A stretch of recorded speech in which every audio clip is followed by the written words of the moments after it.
Jordan Peterson just divided conservatives online over a video that he posted that some are finding shocking, others are finding it pretty tame. You're gonna have to decide for yourself.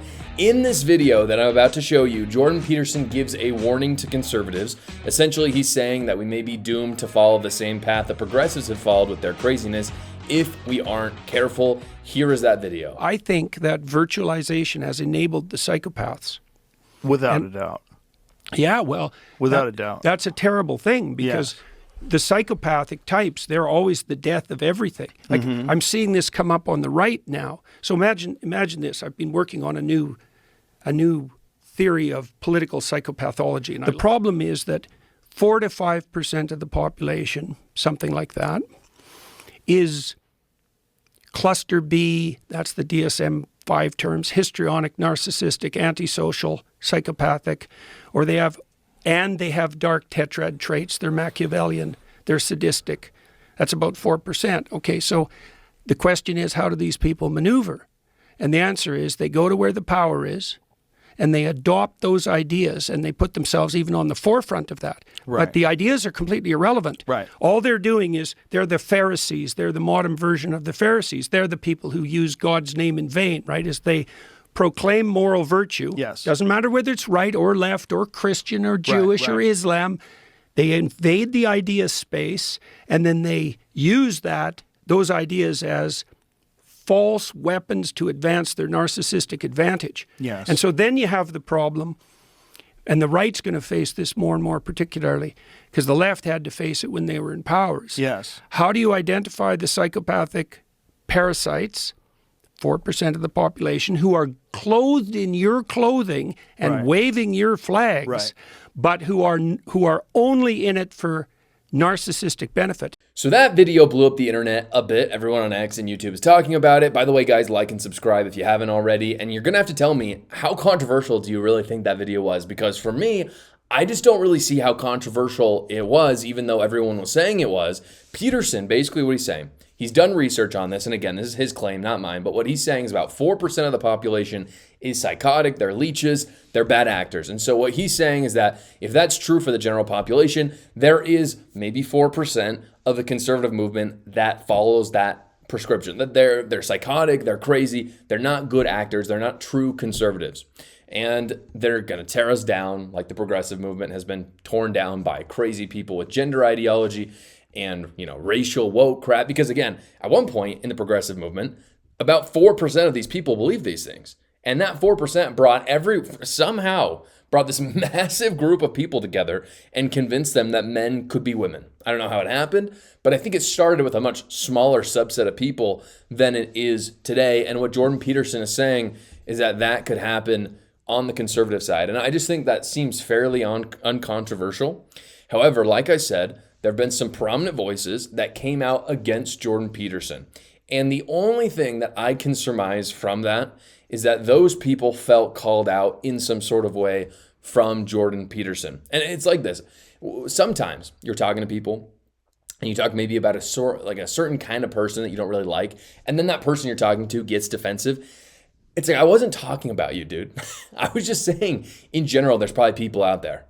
And it's kind of like they're projecting a bit. Like when you see people talk in that fashion, you can tell that maybe they're projecting exactly what Jordan Peterson is saying onto themselves. Like maybe it wasn't about you, but maybe it is about you now. And I think that's what's happening online right now among conservative commentators. And this has real ramifications. This is why I'm talking about this. This has ramifications moving forward for conservatives.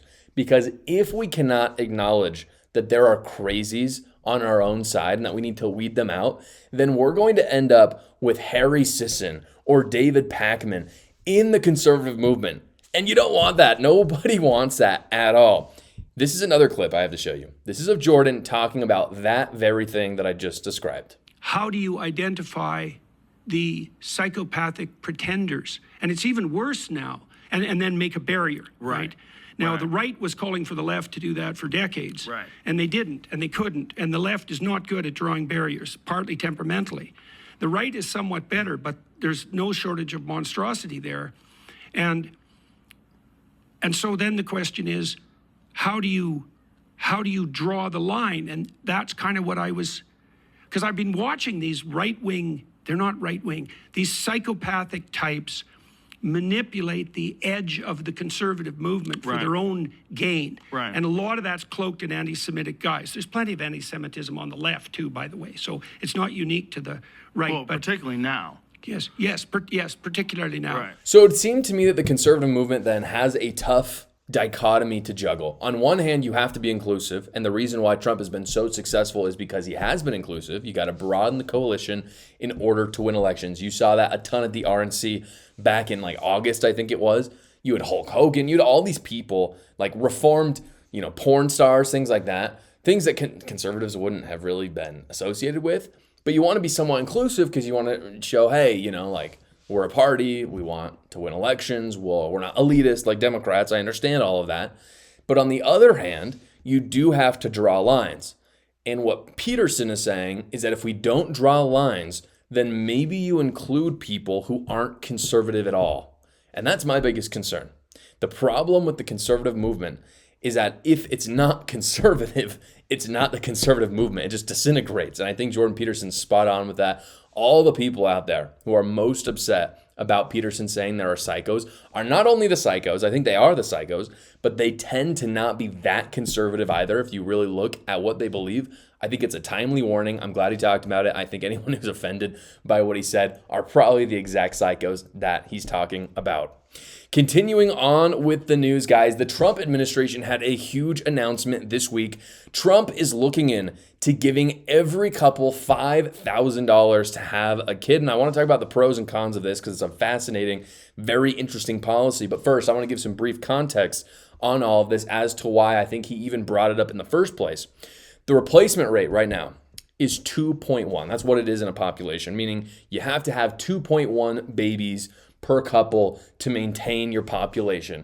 And if you don't do that, you have to import people. In other words, you have to have immigrants come in. And that's honestly the reason why the United States has been growing is because we've had 11 million immigrants come into, illegal immigrants, I should add, come into our country just during the Biden administration. Without those, our population would be decreasing because the problem is our rate is not 2.1, but 1.67 right now. And that, of course, is way below replacement rate. So if we keep at this and we limit immigration, which I'm in favor of and most Americans are in favor of right now, we're going to have a huge population decline, which is a really bad idea. It's a bad thing. Now, enters Elon Musk. Elon is obviously, he's very close to the president. He's got a lot of pull. Elon has 12 children at this point. He's very passionate about this. This is kind of one of his big political issues that got him into politics well before he even joined, kind of the MAGA movement and Donald Trump. I think that Elon Musk is why this is being discussed. I think he's the one that kind of catalyzed all of this. And I think it's great. The pros, let me get into the pros and cons. The pros of the $5,000 plan is that it incentivizes people to have kids, obviously. It shows our society values kids as well, because even though money isn't always a great indicator of, I'm not saying a kid is worth $5,000, but money does indicate some sort of value. So if you're giving money for something, you're showing, okay, our society values that thing. And that's a good thing. It also, this is something specific that the Trump administration talked about, incentivizes marriages because my belief, I think this is what they were saying, is it would only be true for this $5,000 credit would only go to true marriages. In other words, people, who are married that are men, a man and a woman being married.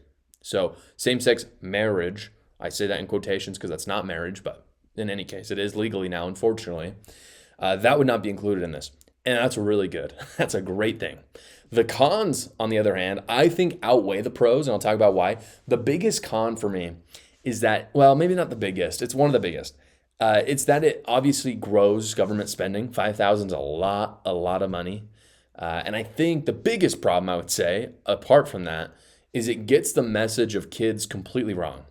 In my opinion, this is more of a marketing problem. This is a social problem. It's really not something government should be touching that much. Government certainly shouldn't be getting in the way of having kids. They've done tons of things that have gotten in the way of having kids, but reversing those regulations, those problems is great. However, incentivizing people to have kids, I think, is a marketing and a social problem. In my opinion, it's not a money problem. And I know people are going to say, well, it's expensive to have kids. But let's be honest, $5,000, is that really going to make a difference, guys? It's not. It's really not. I have a newborn, so I know it's true. It's expensive. However, the data actually shows, if you look, the data shows that married couples, not single people, obviously, married couples actually get wealthier for every kid that they have. And there's a lot of things, that could contribute to that. I think it drives people to make more money. The trendy thing to say, of course, is that kids are financial leeches. It's not, it's not feasible in today's world. That's just not true. The reason why that's not true is, do you think that the farm couple, this is the question I always ask people, do you think that the farm couple in 1830 could afford kids? Of course they're not. Of course they're not going to be able to. Then again, at the same time, to the point of me saying that people get wealthier when they have kids, those kids could actually work on the farm and help the family back then. The same principles hold true today. But this idea that it's all about money is stupid, because people have been having way more kids in the past. And I'm sorry, people in the 1800s or 1700s or 0 BC aren't better off than we are today. That's ridiculous. And then, of course, is the much more important part, which is the immeasurable joy that kids give their parents, and how it's literally our purpose on earth to mentor, love, help bring up the next generation in whatever capacity we can, whether we're able to have kids or not. But that marketing needs to be done, because the trendy thing to do right now is to talk about how hard it is to have kids and how they're just leeches all the time. And that would be cool. The problem is that's made by people who don't have kids. And some of the people who do have kids don't do that great of a job with the marketing either. The problem at the end of the day is social Marxism, along with feminism, which are really one and the same. People have been told their entire purpose in life is to do whatever gives them the most pleasure. That's what social Marxism teaches. Women are told that they're supposed to get their value from their career, and men are told that their worth comes from having as much sex with with women as possible without impregnating them. And that's the problem. Change the marketing. Stop telling people that's where their worth comes from. It does not. Stop telling people that pleasure trumps joy. It never did. Wickedness never was happiness. And I would maybe replace the word happiness with joy, which is what kids bring. So change the marketing. You're not going to need to give anyone any money if you do that. If you guys enjoy reading, but you don't know what book to read right now, I wanted to introduce you to my book, A New Cult. It's up on the bookshelf over there. I talk about how the left has literally devolved into a cult. I talk about some crazy stories. I know you'll enjoy reading it. I had a great time writing as well. It's on Amazon right now. The link is in the description below. Thanks so much for watching the video, guys. Please give it a like and subscribe to my channel. It helps spread my videos and the conservative message around, and you can check out another video right here.